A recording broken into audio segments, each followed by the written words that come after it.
नमस्कार, आप सभी का स्वागत है एजुकेशन आचार्य पर।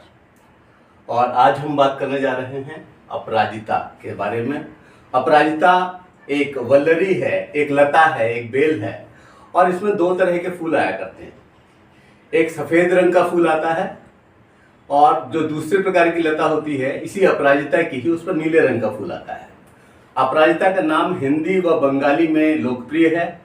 वैसे हिंदी भाषी क्षेत्रों में लोग इसे कोयल नाम से भी जानते हैं और इसका पत्ता आगे से चौड़ा और पीछे कुछ संकुचित होता है। और जो काली मंदिर हैं वहाँ पर अपराजिता की बेल लगाना विशेष शुभ माना जाता है। और यहाँ तक कि पहले जो लोग काली मंदिर की स्थापना करते थे वे अपराजिता को ले आया करते थे और उसके साथ साथ जो है उसकी स्थापना होती थी काली मंदिर की। अपराजिता की वल्लरी को विष्णुकांता, गौकर्णी, कोयल, काजली, अशुखरा आदि नामों से भी जाना जाता है। अशुखरा नाम मैं समझ रहा हूँ संस्कृत में बहुत प्रसिद्ध रहा है। मुख्यतः वर्षा की ऋतु में इस पर फूल और फलियां लगती हैं और इसकी फूल, फलियां, पत्ते, जड़ सारी चीजें ही उपयोगी होती हैं। आजकल इसे सौंदर्यवर्धन हेतु विविध वाटिकाओं में लगाया जा रहा है। इसके औषधीय गुण भी मानव को बहुत हित करते हैं और मानव के लिए बहुत हितकारी हैं। इसके जो बीज होते हैं वो जैसे सेम उसकी मटर की पिचकी हुई सी जो फली होती है ना, उस तरह की होती है इसकी फली और इसमें काले रंग का बीज होता है। अपराजिता के सामान्य गुण क्या हैं, आइए थोड़ा सा हम इस पर विचार कर लेते हैं। अपराजिता के पौधे को घर में लगाने से धन समृद्धि में वृद्धि होती है। यह वायु शोधक है। इसे ईशान कोण में लगाया जाता है और जब हम इसे ईशान कोण में लगाते हैं तब हम इसे मंगलकारी मानते हैं और अगर दूसरे कोण में लगा होगा तब फिर यह उतना मंगलकारी नहीं होगा। यह महाकाल को अत्यंत प्रिय है। इससे सकारात्मक ऊर्जा का संचरण होता है। इसके फूलों को भगवान शिव की पूजा में विशेष रूप से प्रयोग में लाया जाता है क्योंकि अपराजित देव, अपराजित ईश भगवान शंकर हैं और यह है अपराजिता, इसलिए उन्हें यह विशेष प्रिय है। दोनों प्रकार की अपराजिता कंठ को पोषण प्रदान करने के लिए साथ साथ मेधा शक्ति के विकास के लिए बहुत ही महत्वपूर्ण भूमिका का निर्वहन करती हैं। यह शीतल है, नेत्र विकार में विशेष रूप से उपयोगी है और बुद्धि की वर्धक है। बुद्धि इससे सशक्त होती है और हमारी याद करने की क्षमता बढ़ जाती है तथा कुष्ठ रोग में, सूजन में, त्रिदोष में व जो विष का प्रभाव होता है उसके प्रभाव को भी कम करने में हम इसका प्रयोग करते हैं। इस अपराजिता का, अपराजिता के विविध भाग किस किस तरह से इस्तेमाल किए जाते हैं इस पर थोड़ी सी चर्चा करूं, लेकिन यह जरूर बताऊंगा कि जड़ छोड़ करके बाकी हर चीज की अलग अलग चाय भी बनती है। पहली बात, अपराजिता के पत्तों का प्रयोग बालों पर लगाने व चाय के रूप में किया जाता है। दूसरी बात, अपराजिता के बीजों को खाया जा सकता है व चाय के रूप में भी इसका प्रयोग किया जाता है। तीसरी बात, अपराजिता के फूलों को त्वचा पर लगाने से विशेष पोषण मिलता है और एक नई स्फूर्ति प्रदान होती है अगर हम इसके फूलों की चाय पीते हैं। और फूलों की चाय का रंग भी बहुत प्यारा आता है। नीले वाले फूल की चाय कई बार पीने को मिली है और उस चाय का रंग भी बहुत प्यारा आता है। साथ ही जो ही चाय खत्म होती है उस समय ये लगता है कि ब्लड सर्कुलेशन बहुत अच्छा हो गया है और हर काम को करने का मन करता है, आलस से उड़न-छू हो जाता है और बहुत ही बढ़िया स्थिति बन जाती है। कभी पी करके देखें, बहुत आनंद आएगा। अब हम बात कर लेते हैं इस अपराजिता के औषधीय लाभ क्या क्या हैं। औषधीय लाभ, और इसके लाभ तो बहुत सारे हैं। इतने लाभ हैं कि अगर हम इन्हें बताना शुरू कर दें और सारे ऋषियों के हिसाब से, जिन जिन लोगों से मुलाकात हुई उनके हिसाब से बताना शुरू करें तो बहुत अधिक समय लग जाएगा। लेकिन बहुत संक्षेप में कुछ विशेष लाभों की चर्चा कर दे रहा हूं जिन लाभों के बारे में मैंने सिद्धि होती हुई देखी है या जिसके प्रमाण मिले हैं। पहली बात, मानसिक स्वास्थ्य। इसके बीज जो हैं वो ध्यान को संकेंद्रण में बहुत महत्वकारी हैं और इससे एकाग्रता बनती है बीजों का सेवन करने से और शरीर में एक अद्भुत परिवर्तन आ जाता है। हमारे ध्यान में भटकाव नहीं होता। तो इसके बीज का सेवन जो है फायदा करता है ध्यान संकेंद्रण में और एकाग्रता में। दूसरी बात, हृदय का सशक्तिकरण, क्योंकि इससे कोलेस्ट्रॉल का नियंत्रण हो जाता है। कोलेस्ट्रॉल का नियंत्रण होने से क्या होता है, हमारा ब्लड सर्कुलेशन बढ़िया होता है।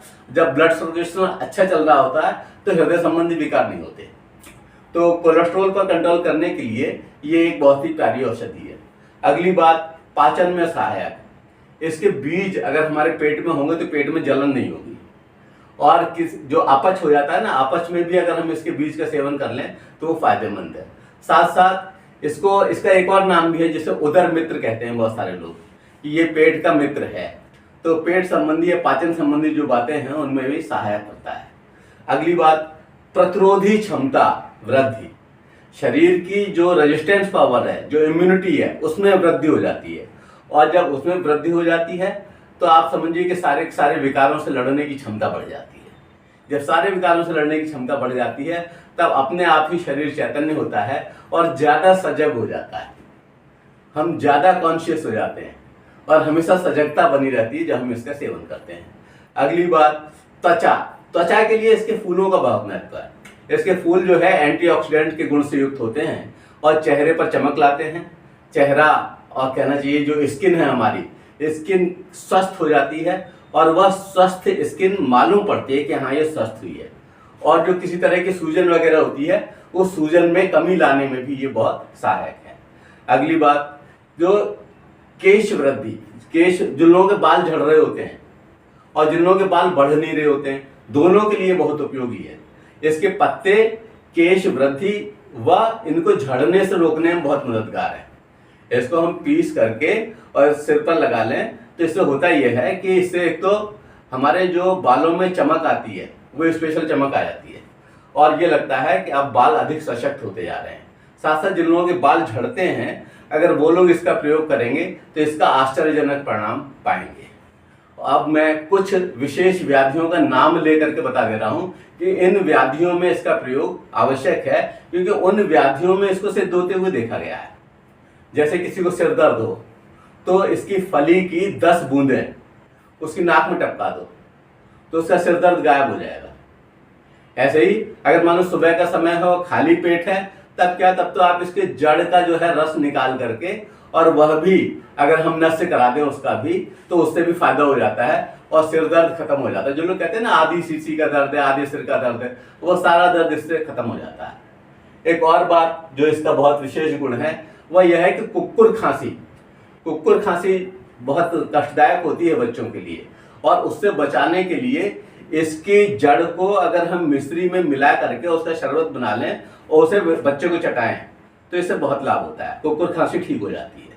और एक बहुत ही मुख्य बात है जो कई लोगों के लिए लाखों रुपए की हो सकती है। कभी कभी क्या होता है कि जब महिलाएं कंसीव नहीं कर पाती हैं, गर्भ स्थापन के संबंध में श्वेत अपराजिता की 5 ग्राम छाल या पत्तों को बकरी के दूध में पीसकर और उसमें शहद मिलाकर देने से जादुई परिणाम देखने को मिलता है और जो है गर्भ स्थापन हो जाता है। और लेकिन ये सारे के सारे कार्य जो है चिकित्सक की देखरेख में होने चाहिए। अगली बात है कि इसकी जड़ 1-1 ग्राम दिन में 2 बार बकरी के दूध में पीसकर वह शहद मिश्रित कर कुछ दिन देने से जो ये लग रहा है कि गर्भ गिर जाएगा, उस गर्भ को भी गिरने से रोका जा सकता है। इसमें बहुत ही अपरिमित, बहुत ही जादुई शक्ति है इसकी और इसके कई प्रमाण मिलते हैं। इसी तरह से पुरुषों में जो अंडकोश वृद्धि व सूजन हो जाती है उसके निवारण में भी इसका बहुत योगदान है। इसके बीजों को पीसकर गर्म करके लेप करने से सूजन मिट जाती है और लाभ होता है। इसी तरह से जब प्रसव में बहुत अधिक अगर कष्ट हो रहा है तो इसकी बेल को अगर कमर में लपेट दें तो आसानी से प्रसव हो जाता है। लेकिन एक बात का ध्यान रखना है कि जब प्रसव हो जाए उसके बाद इसकी बेल को हटा दिया जाना चाहिए। अच्छा, ऐसा ही नहीं है कि इसके केवल लाभ ही लाभ है, इससे कुछ नुकसान भी हैं। और कहते हैं ना कि अति सर्वत्र वर्जित, अति की हमेशा वर्जना की जानी चाहिए। तो वही इसके साथ है कि इसका अधिक सेवन एसिडिटी, त्वचा पर रैशेज, एलर्जी, गैस्ट्राइटिस का कारण बन सकता है, इसलिए इसका अधिक सेवन नहीं करना है। दूसरी बात, कम हीमोग्लोबिन वाले या गर्भवती व स्तनपान कराने वाली महिलाएं भी इसका सेवन न करें और इससे बनी हुई चीजों का भी सेवन न करें। और अपराजिता का अधिक सेवन शरीर जो है उसमें अतिरिक्त पानी को जमा करने की शक्ति बढ़ा देता है और वो हमारी नुकसानदायक होती है। तो शरीर में अतिरिक्त पानी होना नुकसानदायक है, इसलिए अपराजिता का प्रयोग सीमित मात्रा में करना चाहिए, बहुत अधिक मात्रा में नहीं। अगली बात, अधिक पित्त व रक्त की कमी वाले लोग इसका सेवन न करें। और एक मुख्य बात नोट के रूप में जो कि सभी के ध्यान में रहनी चाहिए कि योग्य चिकित्सक या विशेषज्ञ के निर्देशानुसार उपयुक्त मात्रा में ही इसका सेवन किया जाना चाहिए।